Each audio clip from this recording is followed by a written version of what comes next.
pessoal, vamos para o nosso exemplo, tá? Então, esse exemplo eu vou mostrar para vocês a verificação de estados limites de serviço para uma viga, tá?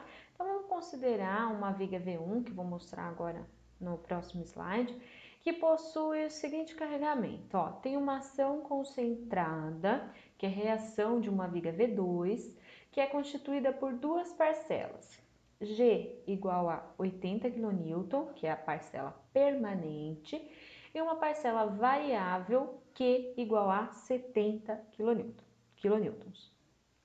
Além disso, tem também uma ação uniformemente distribuída, que é oriunda das reações de apoio das lajes, que também é constituída por uma parcela permanente GK igual a 14,3 kN por metro e QK igual a 5,7 kN por metro. A ação GK é a combinação das ações permanentes que atuam nas lajes, do peso próprio da viga e da ação de uma parede de alvenaria construída sobre a viga. Já a ação QK corresponde às reações de apoio das lajes, considerando exclusivamente as ações variáveis normais que nelas atuam. Então, nesta edificação, as cargas acidentais atuantes nas lajes não superam 5 kN por metro quadrado. O que mais que tem no exercício? Ó, é dado que o concreto é da classe C30, aço CA50, BW é 25 centímetros, então a largura é 25 centímetros, a altura de 75 centímetros. A área de aço é igual a 20 centímetros quadrados. Aí foi detalhado como sendo 10 FI de 16 milímetros, tá? Classe de agressividade ambiental 2 e o comprimento de 2,5 centímetros. Então, olha os outros desenhos aqui complementares do enunciado, ó. Então, nossa viga, ela tem aqui do apoio esquerdo até a força concentrada 4 metros e da força concentrada até o apoio direito 3 metros. Então, 7 metros de vão. Bom, qual que é a disposição das barras na seção transversal? Estou indicando aqui para vocês, né? O valor aqui de D é 69,4 e D' 5,6 centímetros. A altura total da viga é 75 centímetros. E as 10 barras, elas estão alocadas aqui em duas camadas, tá? Então, tem duas camadas de barra, cada camada com 5 barras. Então, vamos para a resolução do exercício. Primeira coisa que a gente tem que obter são os esforços solicitantes. Então, vamos começar pensando na ação permanente. Então, olha só, eu coloquei aqui, né, ó, uma carga distribuída de 14,30, como dizia no enunciado, kN por metro, e uma carga concentrada de 80 kN. Então, isso aqui é a parte permanente, a parcela permanente. Então, eu obtive aqui um momento máximo de 222,9 kN e esse aqui é o diagrama de força cortante.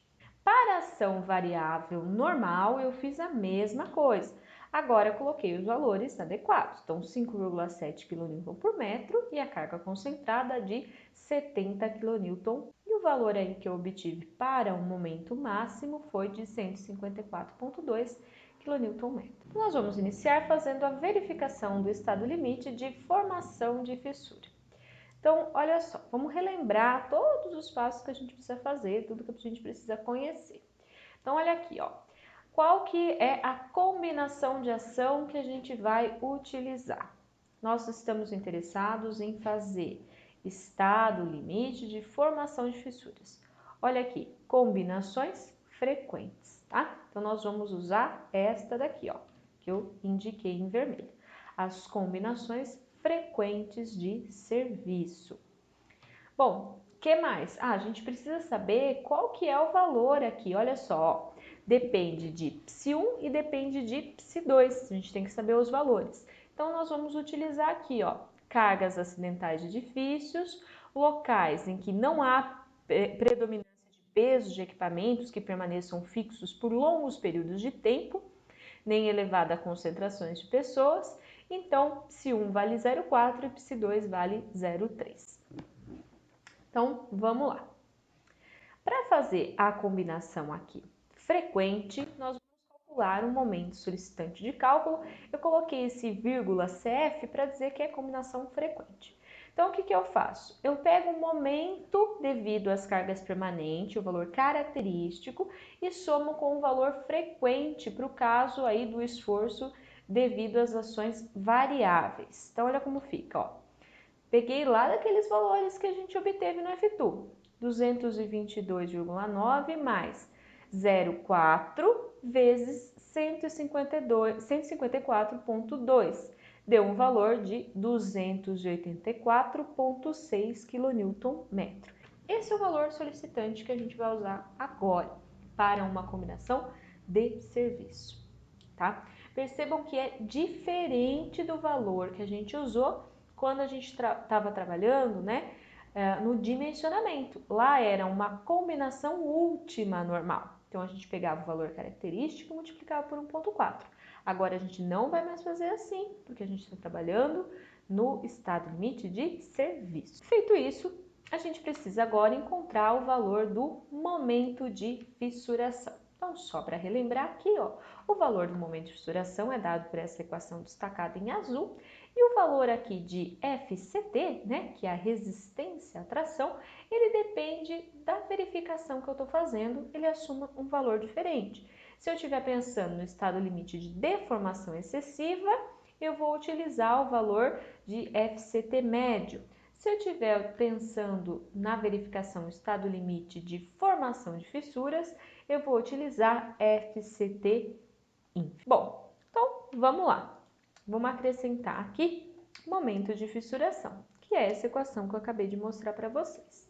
Qual que é o valor destes parâmetros aqui? Olha, alfa vai valer 1,5 para as seções retangulares, que é o nosso caso. YT é a distância do centro de gravidade até a borda mais tracionada, então vai ser 75 dividido por 2, 35 centímetros. E IC é o momento de inércia da seção bruta de concreto, BH ao cubo sobre 12. Então, eu obtive aqui o valor de 878.906 centímetros a quarta. Ficou faltando aqui só o valor de FCT. Então, eu separei aqui, olha só. Eu separei porque, como a gente viu, depende da verificação. Já vamos calcular o momento aí de fissuração para as duas situações, tá? Então, se eu pensar no estado limite de deformação excessiva, olha, FCT é o valor de FCTM, então é 0,3 vezes FCK elevado a 2/3. Nesse caso, FCK é 30, então eu obtive o valor de 2,9 MPa. Então, substituindo isso aqui na equação, né, o 2,9, os valores obtidos no slide anterior, eu chego aqui num valor de momento de fissuração igual a 101,95 kNm. E para verificação no estado limite de formação de fissuras, que é o que a gente está fazendo agora, vai mudar apenas o valor de FCT, que agora eu pego este valor aqui e multiplico por 0,7. Então, 2,9 vezes 0,7 é igual a 2,03, como eu estou indicando aqui. Substituo isso aqui na equação do momento de fissuração e obtenho o valor de 71,36 kNm. Atenção na hora de substituir aqui os valores para substituir tudo na mesma unidade, né? Aqui, ó, tá em centímetro, aqui tá em centímetro também. Então, eu transformei aqui que tá em MPa em quilonewton por centímetro quadrado.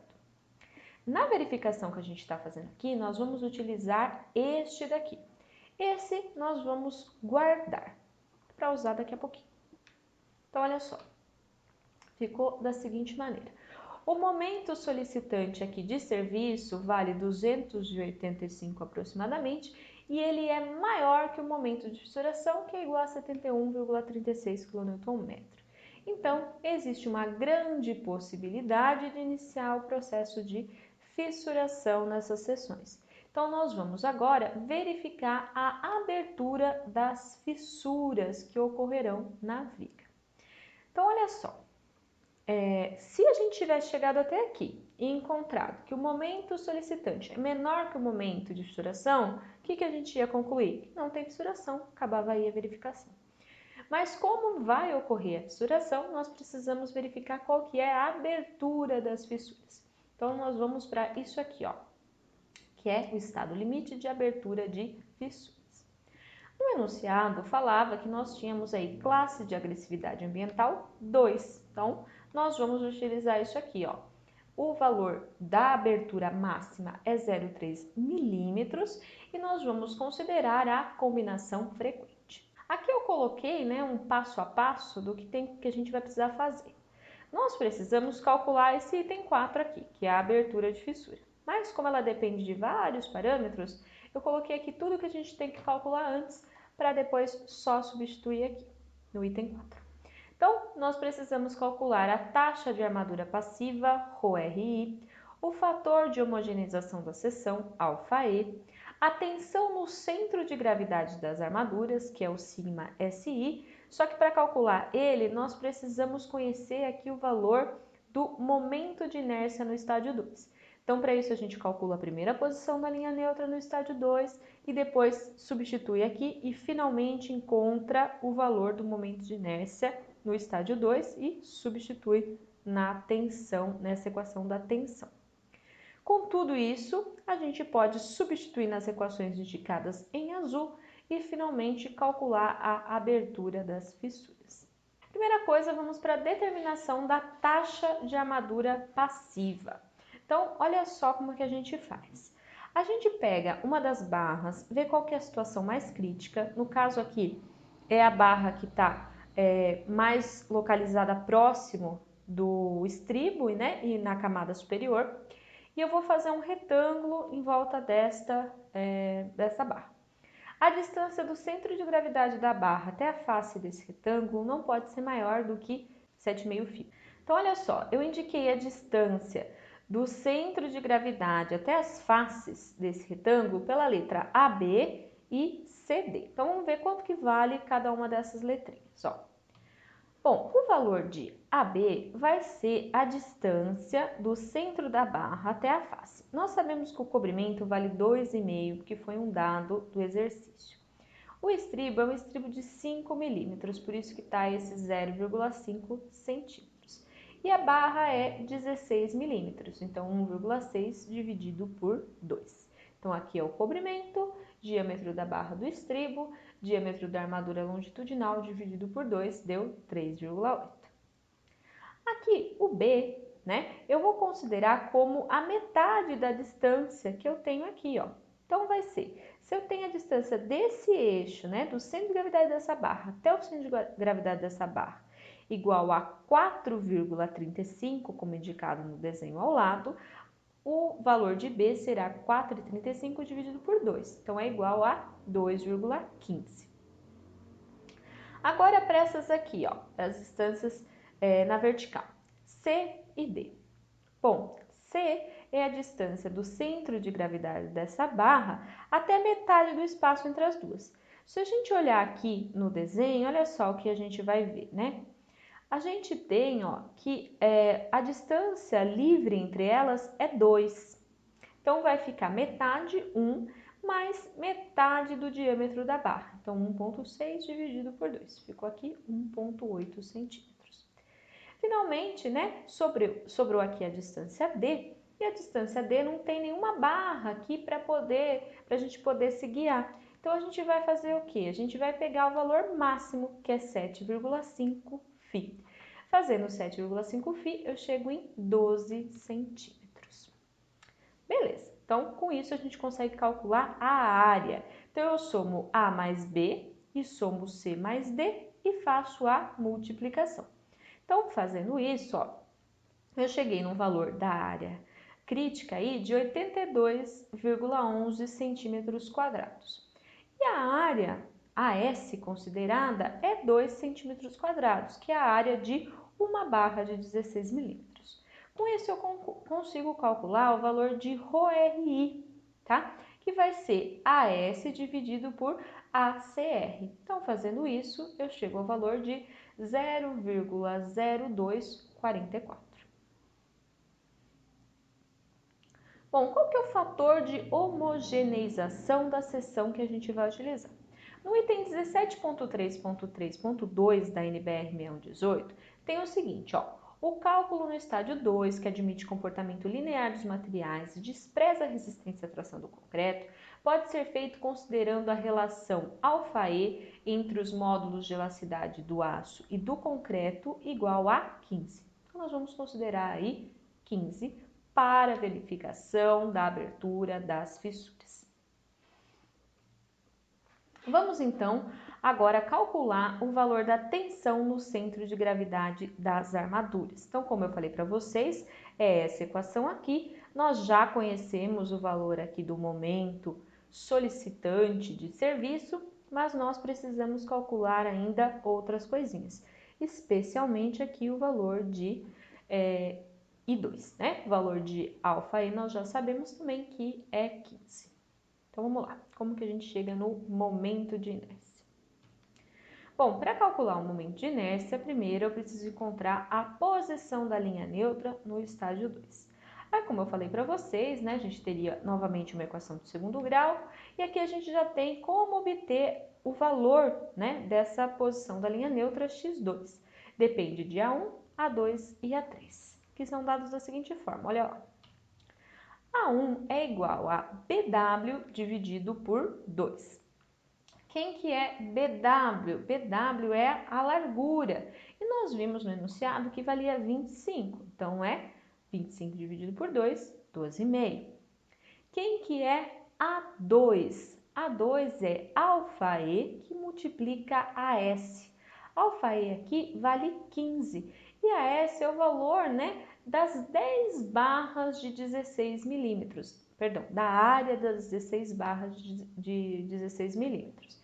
Então, fazendo essa multiplicação, 15 vezes 20, eu cheguei aqui em 300.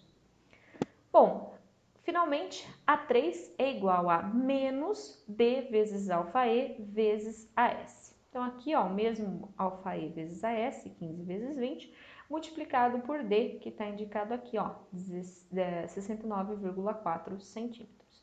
Isso é igual a menos 20.820. O que eu fiz? Substituí esses valores indicados nessa equação indicada em azul e obtive o valor de 30,6 centímetros. Então, essa é a posição da linha neutra. Agora que a gente conhece a posição da linha neutra, a gente é capaz de calcular o momento de inércia para o estágio 2. Ele segue esta equação indicada aqui, ó, que depende de x. Aí, eu substituindo aqui com o valor encontrado, que é 30,6, eu cheguei no valor, ó, de 692.662 centímetros quadrados. Então, vamos agora encontrar o valor da tensão no centro de gravidade das armaduras, que a gente chamou de σSI.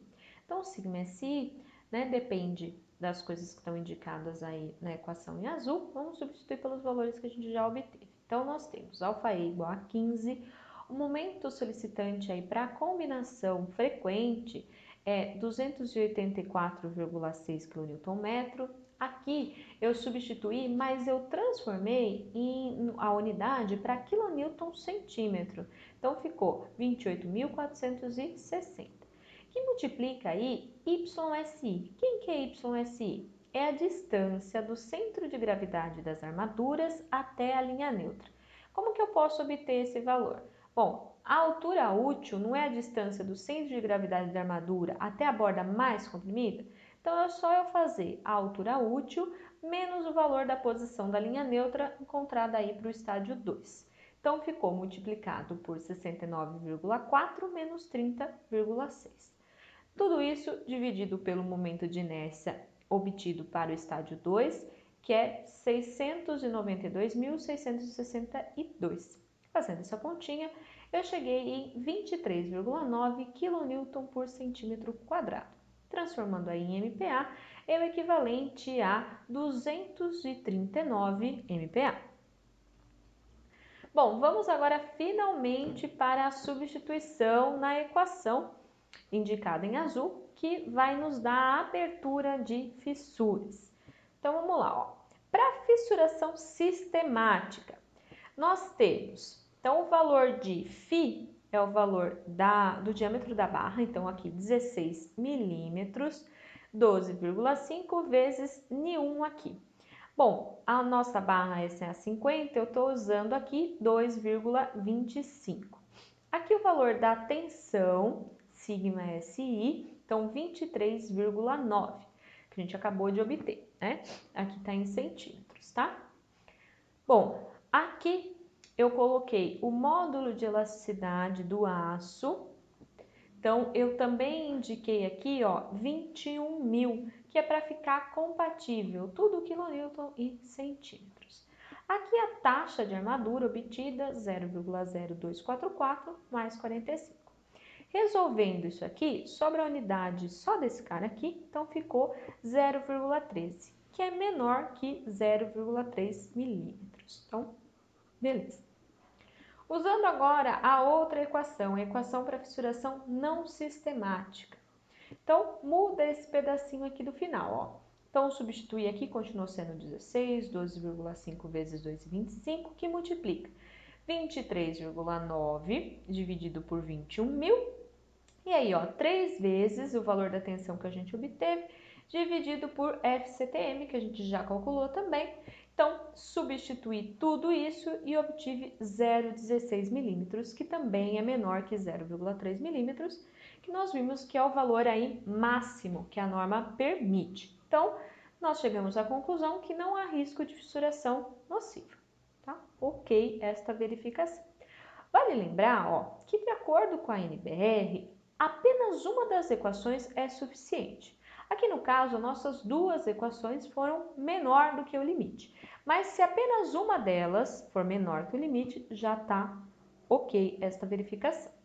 A última verificação que a gente vai fazer é a verificação do estado limite de deformação excessiva.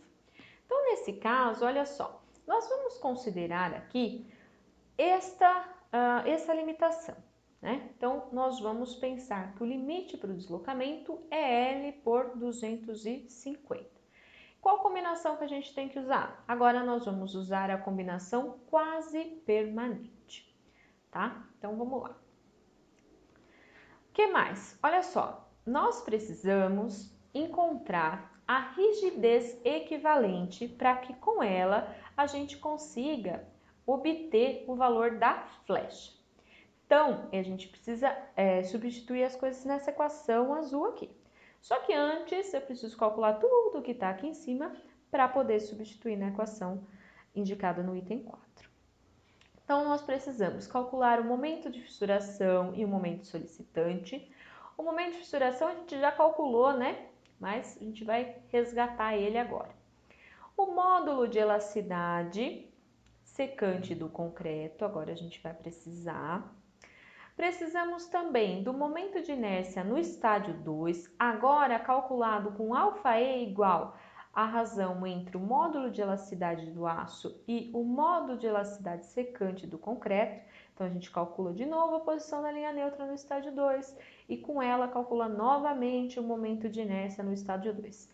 Tendo todas essas informações, a gente substitui na equação destacada em azul e finalmente encontra o valor da rigidez equivalente.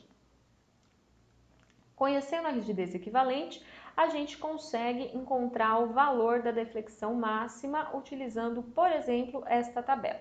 No nosso caso, a gente tem o quê? A gente tem carga concentrada e carga distribuída, então a gente vai precisar usar o que está indicado nessas duas linhas. Vamos lá. Bom, aqui é com relação à flecha deferida no tempo, então nós temos que calcular também o valor de ΔXi, encontrar o valor de αf para finalmente encontrar o valor da flecha final indicada por αf. Então vamos lá. O valor do tempo que a gente vai considerar um mês e depois nós vamos considerar o tempo final igual a maior que 70 que seria pensando aí no infinito. Então, para a verificação, vamos começar calculando aí o valor da nossa flecha imediata. Então, a rigidez equivalente tem essa equação que eu mostrei para vocês. Então, vamos começar a calcular as coisas, ó.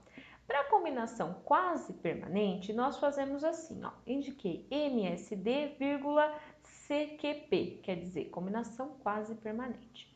Bom, eu vou pegar o valor do momento obtido para as ações permanentes, valor característico, e vou somar com o valor característico do momento obtido para as ações variáveis, multiplicado por psi2. Então, vamos lá, olha só. Ficou 222,9 mais, agora psi2 vale 0,3, vezes 154,2. Eu obtive 269,2 kNm. Então, percebam que já existe uma diferença quando eu considero a combinação frequente para quando eu considero a combinação quase permanente. Eu obtive um valor de momento um pouquinho menor. Então, aquele valor que estava indicado lá como MA, né, na equação para cálculo da rigidez equivalente, é igual a 269,2 kNm. Vamos para o módulo de elasticidade secante do concreto. Olha só. O módulo de elasticidade secante do concreto é igual a αi, que multiplica ECI, que é o módulo de elasticidade do concreto inicial. Como que a gente obtém? Eu obtenho fazendo αe vezes esse αe aqui, tá, gente? É outro αe, tá? Esse αe é com E maiúsculo, ele depende do agregado. Estou considerando aqui o agregado de modo que αe é igual a 1. Vezes 5.600 vezes raiz quadrada de FCK.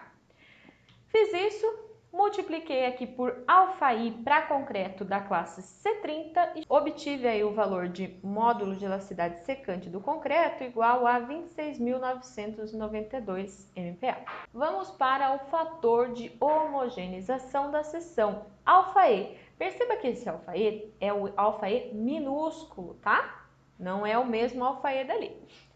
Bom, quanto que vale esse αe? Peguei aqui o módulo de elasticidade do aço, 210 megapascal, e dividi aqui pelo módulo de elasticidade do concreto, que é quase 27 mil. Obtive o valor de 7,78. Vamos agora calcular o momento de inércia no estágio 2 com esse αe que a gente obteve. Primeiro, a gente calcula o valor de x, né, que é a posição da linha neutra no estágio 2. Depende de A1, A2 e A3. Então, fiz exatamente como eu fiz anteriormente, a diferença aqui está no valor de αe. Antes eu usei 15, agora eu estou usando 7,78. Fiz isso, obtive os valores um pouquinho diferentes e cheguei em x2 igual a 23,8 centímetros. Com tudo isso, agora eu consigo calcular o momento de inércia, né? Então, calculando, eu chego aqui neste valor. Olha só, substituí aqui na equação do momento de inércia, né? Tudo bonitinho. Então, ficou 25 vezes 23,8 elevado ao cubo, dividido por 3, mais αe que vale 7,78 vezes 20,1 vezes aí d menos x2 elevado ao quadrado. Obtive, então, o valor, né, de 435.892 centímetros a quarta. Agora eu já sei tudo, posso substituir aqui na equação da rigidez equivalente. Então, vamos lá, ó. O valor que eu obtive para o módulo de elasticidade secante do concreto. Aqui, o valor do momento de fissuração que a gente obteve lá no começo, né, do exercício, que é aproximadamente aí 102 kNm ou 10.200 kNm, dividido pelo momento solicitante, tudo isso ao cubo. Vezes aqui, esse IC a gente calculou também lá no começo do vídeo, né, no começo do exercício, que é o momento de inércia para a seção bruta do concreto. E aqui, ó, 1 menos a mesma razão de mr por ma ao cubo, que multiplica o valor do momento de inércia no estágio 2 que a gente acabou de obter. Lembrando que esse valor aqui deve ser sempre inferior ao valor do módulo de elasticidade do concreto secante vezes o momento de inércia bruto da seção. Se não for menor, eu uso esse valor, tá? Bom, fazendo isso, então eu cheguei em 1,246 vezes 10 a nona kN por centímetro quadrado, que é menor que 2,372 vezes 10 a nona kN por centímetros quadrados. Então, eu vou utilizar aí o valor aproximado de 1,25 vezes 10 a nona kN por centímetro quadrado. Bom, então vamos lá, ó. Como eu falei para vocês, a nossa viga tem uma carga concentrada e uma carga distribuída. Então, eu vou ter que considerar essas duas linhas aqui. Onde que eu vou ter a deflexão máxima nesse caso?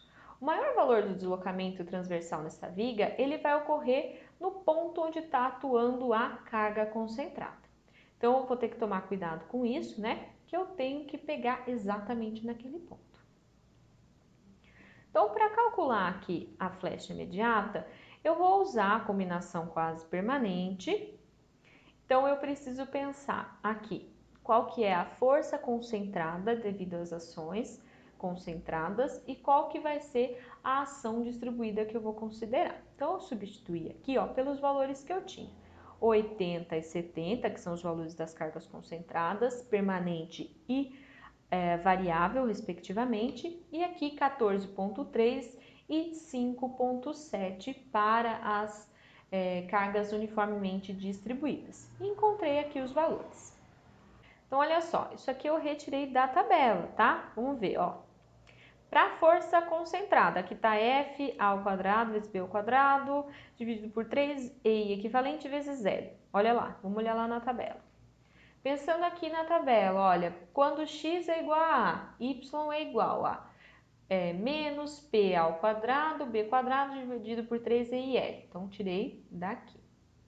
Bom, aí para carga distribuída, eu vou fazer o quê? Bom, vou fazer o mesmo, né? X igual a A. Então, aqui vai ser essa equação, só que no lugar de X, eu vou colocar o valor de A. Quanto que vale o A no nosso caso? 4 metros, né?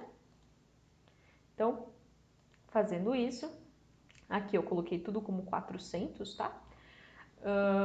Porque eu fiz tudo em centímetros. Eu cheguei no valor aí de alfa-i de 0,95 centímetros. Então, olha só. Esse aqui é o valor, então, da flecha imediata aqui no ponto, logo abaixo, a carga concentrada. Uma outra maneira de se obter isso, você pode entrar lá no F-Tool e você verifica qual que é a flecha no ponto de interesse. Falta agora a gente conhecer a flecha diferida no tempo. Então, vamos lá. Para isso, a gente precisa conhecer o valor de αf. O valor de αf, ele depende de ΔXi dividido por 1 mais 50 vezes rolinha. Rolinha depende da armadura comprimida. Nós não temos, então eu vou já excluir isso aqui. Fiquei só com o ΔXi. Bom, nós vamos considerar T maior que 70 meses, como eu mostrei para vocês, e vamos considerar T0 equivalente a 1 mês. Bom, se eu considerar T0 equivalente a 1 mês, a gente viu lá, né, um pouquinho para trás, que vale 0,68.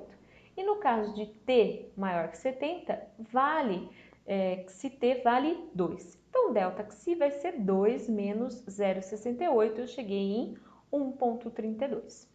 Então, ó, quando eu substituo ali em αf, né, como o ρ é igual a zero, αf é o próprio 1,32. Então, para eu achar o valor da flecha final, o que que eu faço? Eu pego o valor da flecha inicial e multiplico por 1 mais αf, que é o quê? 0,95 vezes 1 mais 1,32. Então, isso aqui é igual a 2,20 centímetros. Nosso limite era quanto? Era L sobre 250. L, ó, é 700 centímetros dividido por 50, que vale o mesmo 2,8 que eu estou indicando ali. Ou seja, essa verificação também está ok. Então, nesse caso da minha viga, não tive problemas com aí as verificações em serviço.